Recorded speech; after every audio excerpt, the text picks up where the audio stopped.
Salah satu akidah atau keyakinan yang kita harus yakini tentang keberadaan alam sekitar yang ada sekitar kita adalah bahwa Allah menciptakan ada pohon ya, ada tumbuhan, ada makhluk seperti burung, serangga, seterusnya.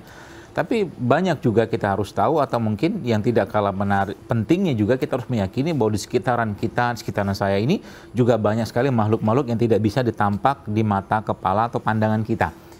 Makhluk-makhluk tersebut ya kita tahu ada jin ya, ada iblis, setan berkeliaran, tapi yang tidak kalah kita harus yakini juga adalah bahwa ada makhluk Allah juga di sana yang bernama malaikat, yang mereka juga ada di sekitar kita ini, sekitar orang-orang yang menyebut nama Allah atau berzikir atau di rumah-rumahnya Allah. Itulah akidah yang kita pahami. Jadi jangan kita cuma memikirkan bahwa misalkan ada tempat yang mungkin dianggap orang angker atau horor atau apapun itu, mereka mengatakan di situ ada jinnya, ada setannya, ada iblis seperti itu.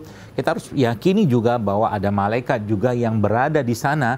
Yang malaikat ini kata Nabi SAW ketika beliau SAW Mi'raj ya, beliau melihat tidak ada satupun jengkal di langit itu kecuali aku melihat ada malaikat di situ. Di bumi juga sama sebenarnya. Cuman malaikat tentunya tidak akan pergi atau tidak akan berada di tempat-tempat yang buruk atau kotor. Malaikat tidak akan bersama dengan orang-orang yang tidak menyebut nama Allah. Malaikat tidak akan bersama dengan orang-orang yang hatinya terus penuh dengan kebencian, dendam, seterusnya.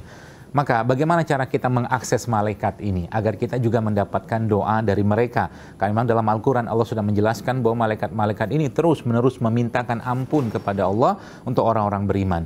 Bahkan yang tidak kalah penting yang mereka juga memohon kepada Allah agar kita semua diberikan hidayah, taufik, ampun, seterusnya.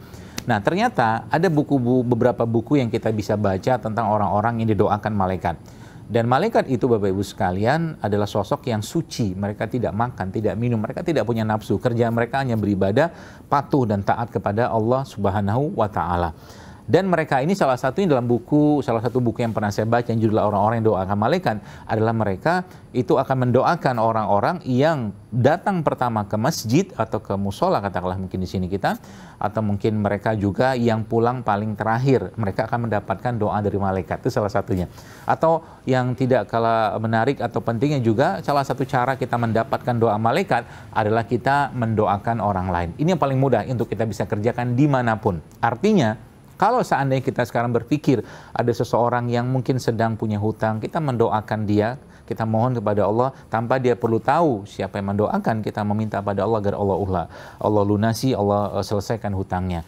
Ada orang yang belum punya jodoh atau pasangan, kita mohon kepada Allah agar diberikan jodoh atau pasangan yang soleh atau soleha. Ada yang belum punya keturunan, kita mohon kepada Allah agar orang tersebut diberikan jodoh keturunan sesuai dengan apa yang dia inginkan. Atau ada orang yang pengen berbagai macam hal-hal yang sifatnya dia sudah berdoa tapi belum dikabulkan oleh Allah, maka salah satu cara kita mendapatkan doa malaikat, bahkan bukan hanya itu, kita juga didoakan sama seperti yang kita doakan tadi adalah kita mendoakan orang lain. Itulah salah satu cara yang mudah untuk kita mendoakan orang lain. Maka mudah-mudahan siapapun yang menyaksikan video ini, Bapak Ibu sekalian yang menonton video ini, semoga siapapun Anda yang sekarang sudah punya hajat atau keinginan atau doa yang belum terkabulkan, semoga Allah kabulkan, semoga Allah segerakan kebaikan Anda, dan semoga Allah memberikan lebih banyak lagi dari apa yang kita minta pada Allah. Yang berhutang semoga Allah lunasi, yang rumahnya katakanlah belum ada diberikan rumah, yang rumahnya lagi dibangun ya dibangunkan oleh Allah dengan rumah yang baik, yang belum punya jodoh keturunan diberikan jodoh keturunan yang baik,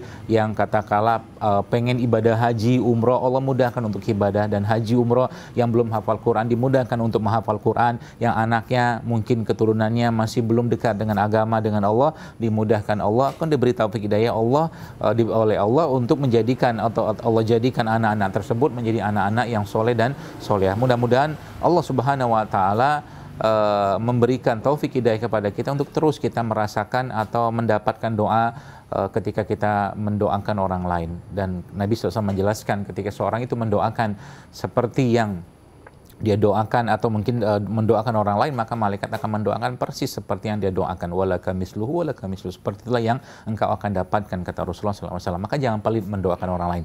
Meskipun bahkan orang itu sudah punya harta yang banyak berlimpah, salah satu yang kita bisa minta pada Allah adalah kita memohon kepada Allah agar dia beri taufik hidayah untuk lebih banyak lagi bersedekah, berinfak, berwakaf seterusnya. Itu salah satu doa kita, sehingga kita pun juga akan merasakan keberkahan dari doa yang kita panjatkan tadi. Bahkan yang luar biasanya, kita juga bisa minta atau mencontoh para sahabat-sahabat Rasulullah SAW yang mulia radhiyallahu anhum ajma'in. Kita bisa minta seperti doa, seperti inilah katalah bunyinya, ya Allah berikan aku rezeki sebagaimana engkau berikan rezeki dan harta kepada Abdurrahman bin Auf, atau engkau berikan harta kepada Utsman bin Affan untuk aku bisa berinfak, bersedekah seperti halnya mereka. Doa yang indah.